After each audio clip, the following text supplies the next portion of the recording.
Everyone. Today we're going to discuss 4.5, which is an interesting lesson in the sense that a lot of it has nothing to do with AP Calculus Part 1. It has more to do with the BC Calculus part. But there's a couple things from here that we need to look at as we proceed into 4.6 and when we proceed into second semester and what we're going to use for BC next year. The first one is the linearization idea that we're going to look at from a point of view that it could be, in a sense, nothing more than a tangent line. And that's what we're going to start on. So here's the definition of what linearization does. It is basically another form of tangency. So if you have a differentiable function at a point, then the approximate function, in this case a line, would be given by this format. Now, this particular format is unique to linearization, and we will use it again when we start writing what we call Taylor series in Calculus BC or Calculus 2, if you decide to take that. It does look like a linear equation. Of course, we use point slope here, y minus y, slope, x minus x. The difference is this y value has been moved to the other side, as you see right here. So really, it's just finding the tangent line, a point and the slope, but written in this form and using the letter L of x. Anytime you see L of x, that's a symbol that it's been linearized. So, get to an example here. Question is, find the linearization of this function. Now, what we're trying to do is obviously as a curve moves, lines don't fit it. But if you zoom in at the point that you're doing a tangent line, if you get close enough, there might be a small enough line that'll relatively fit that curve. That small, tiny line that'll fit the curve at a certain spot is what we call a linear line. It's a tiny line. Now, it's part of the entire tangent line, but that point is called a linearization. So here's a basic square root function, and I want to find the linearization at 0. Now again, what I'm doing here is I'm going to take this curve and at 0 try to find a small line that almost lays on exactly as the curve goes. So according to the linearization formula, I have to find the y value. Slide back up so we can see that there. That's the first thing I have to find. The y value at 0, so I do that and I get 1. I have to then find the slope. So I'll take the derivative and evaluate it at 0. And now I can write my linearization. L of x equals my y value plus my slope at x minus 0. Again, it's just a tangent line, point slope form. It's just the y value I moved to the other side. Now this line that I created is supposed to be a line that, as I have here, we've created a very, very, very small area that represents how the curve moves at the point A. In this problem here, 0, but in a linear form. So we're not actually describing the curve. That's what this function was for. We're describing through a line how the curve moves. Now, I know some of you may think, well, aren't we just doing the tangent line? We are, and it is correct. We have to use this later on for second semester calc, so we do introduce it here. Now, another example, pop down to the second page here, is I will move on to a, reduce the screen just a hair, there we go, a sine inverse equation. So let's make something a little bit different here. Sine inverse x minus 2 evaluated at 2. Here's my domain. Again, inverses, sine would be positive in first and fourth. This is only in the first quadrant. Find the linearization at 2. So with this sine inverse curve, moved 2 spots to the left, or to the right, excuse me, we're going to evaluate it through a line at 2. So first thing, find the y value. So put in the value, solve it. Sine inverse of 0 is 0, which is part of our domain. Now find the slope, and here's the slope formula, again, chain rule right there. Here's cleaned up version, evaluated at 2, and there's my slope. So now the linearization. There's the y value, there's the slope, and the x minus 2 value, and that is the linear equation. So that is linearization. Really nothing more than finding the tangent line, but writing the equation in a different form. Now, one of the things also that we want to do, and this is not on the AP test that we'll be taking this year. Linearization does show up, usually as a multiple choice question. Occasionally you'll see it listed in the free response saying find the linearization, but usually they'll say find the tangent line. But one of the things linearization can do is we can approximate binomial curves. Now, it's going to extend into all real numbers, but we can use it to approximate binomial curves. So let me give you an example. Really small values of x. As we get closer to 0, so as x gets closer and closer and closer to 0, so small values of x, this binomial equation, which we'll find out actually can be any real number, any fraction, or anything, but right now we'll keep it 2, 3, halves, things like that. We can change this binomial equation into a simple linear equation, and it will be a nice approximate value to it.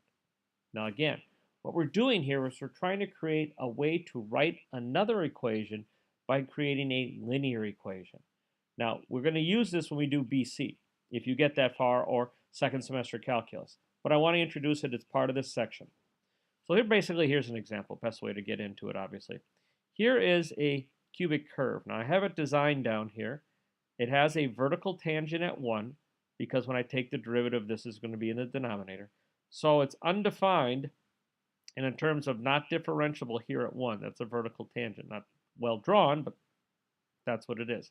What I want to do is approximate this curve at 0. And this formula will allow me to do that. Steps are easy. I have to take this equation with 1 plus the value, so it's got to be plus, and whatever k is, it's going to turn into this linear equation, where that's like the slope, x, and there's my y-intercept. So you can see the 1 is going to be there.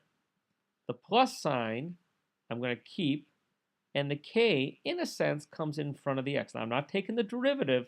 It's just creating an approximate value to it. So I create my equation from this to this format. Now, you notice I made a couple changes. The minus sign has disappeared because it's got to be a plus. So I went plus negative. The k value is 1/3 power because that was the cube root. Now, according to the approximation formula, that will be 1 plus k times x. So 1 plus the k, which was the 1/3, times the x. Now this x is negative because remember it was 1 minus. This gives me this linear equation.